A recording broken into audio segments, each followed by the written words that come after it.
Most people get this wrong when starting a company in Zimbabwe. They think it is just about registering a name and opening a bank account. But here's the truth no one tells you. Zimbabwe's company formation system is structured, legal-heavy, and detail-sensitive. If you miss even one requirement, your application can stall for weeks or even get rejected. The biggest mistake you need to avoid is rushing the process without understanding the order of registration, tax compliance, and licensing. Once you understand the correct sequence, everything becomes much easier, faster, and predictable. Here's exactly what you will learn in this guide. You will learn how to legally start a company in Zimbabwe step by step, how to choose the right business structure, how the registrar of companies process works, how to register for taxes, how to open a business bank account, and how to stay fully compliant in 2026. Now, here is the immediate value.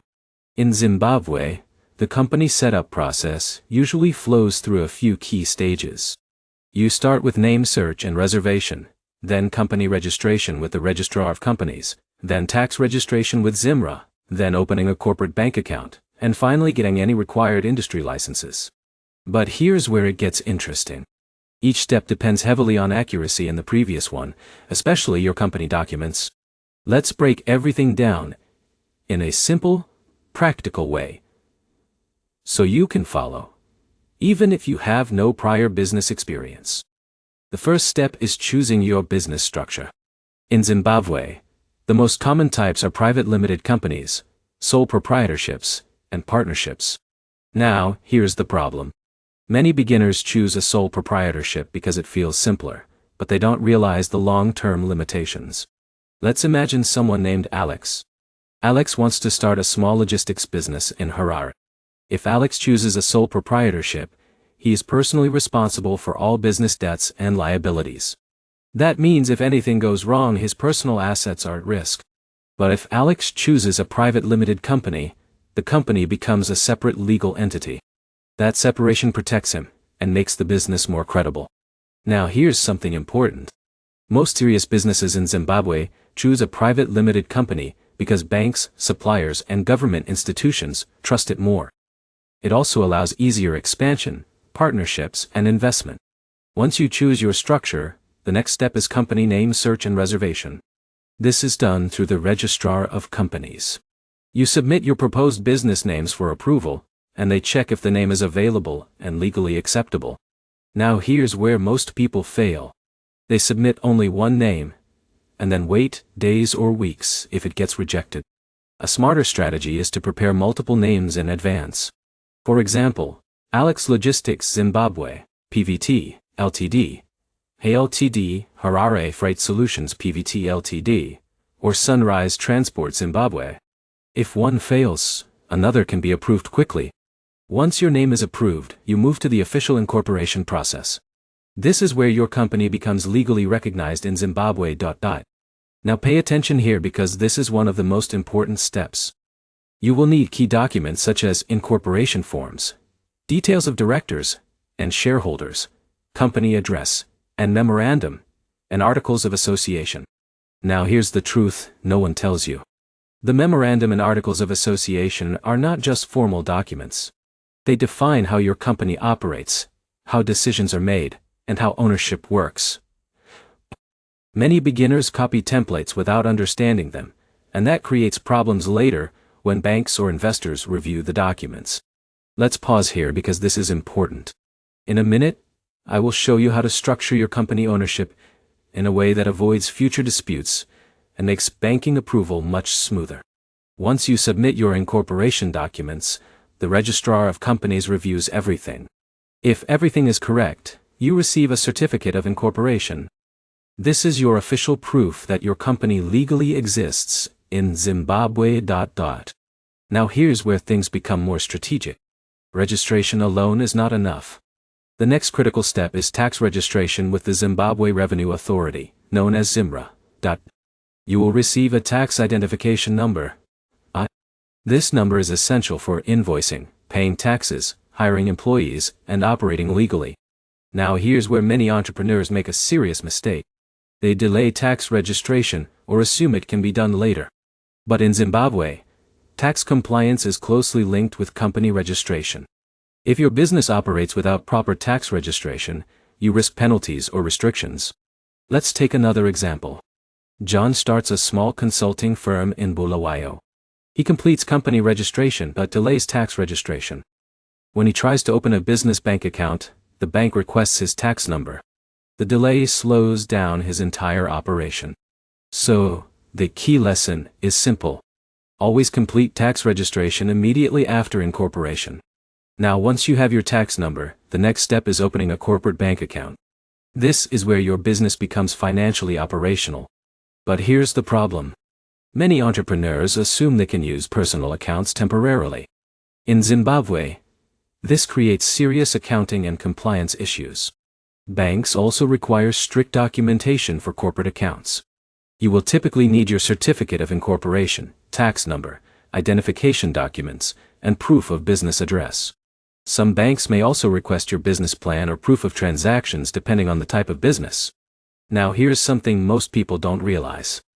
Banks in Zimbabwe are very careful with new companies, especially those owned by foreigners or first-time entrepreneurs. Consistency across all your documents is critical. Even small mismatches in names or addresses can delay approval.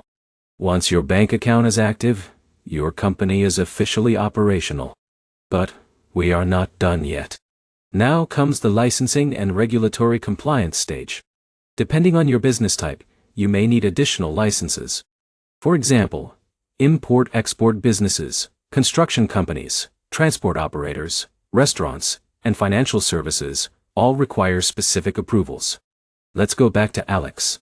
If Alex runs a logistics company, he may need transport permits, customs registration, and local authority licenses depending on where he operates.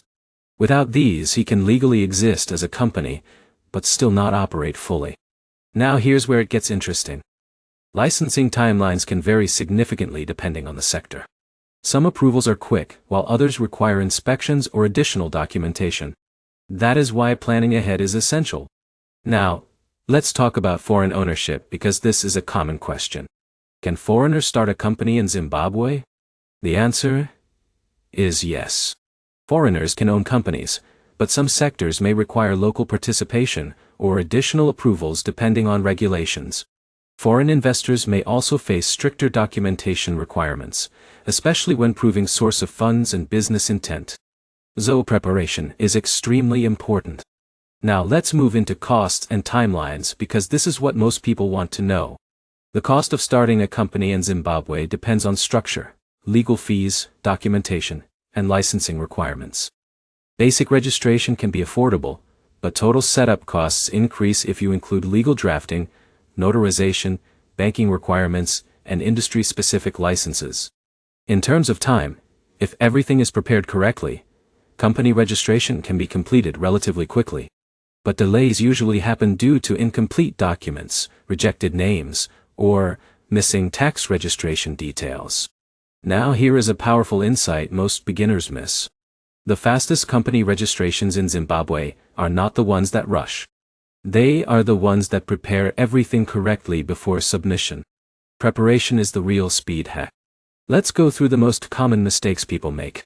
The first mistake is choosing the wrong business structure. The second is submitting incomplete documentation. The third is failing to prepare multiple company names.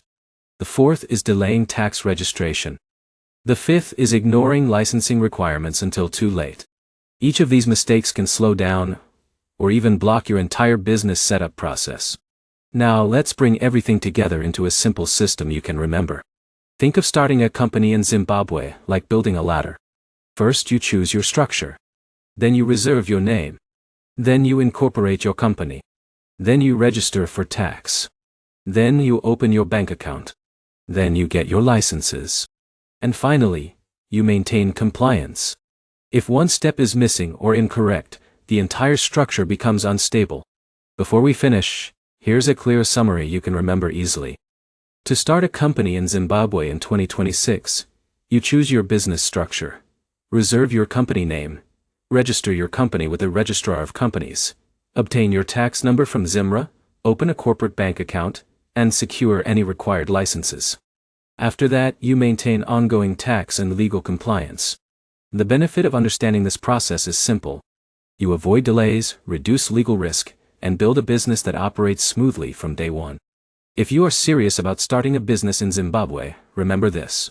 The system rewards preparation and accuracy, not speed. Once you understand the structure, the entire process becomes much easier. If this guide helped you, make sure to like, leave a comment with your questions, and subscribe for more detailed business setup guides like this.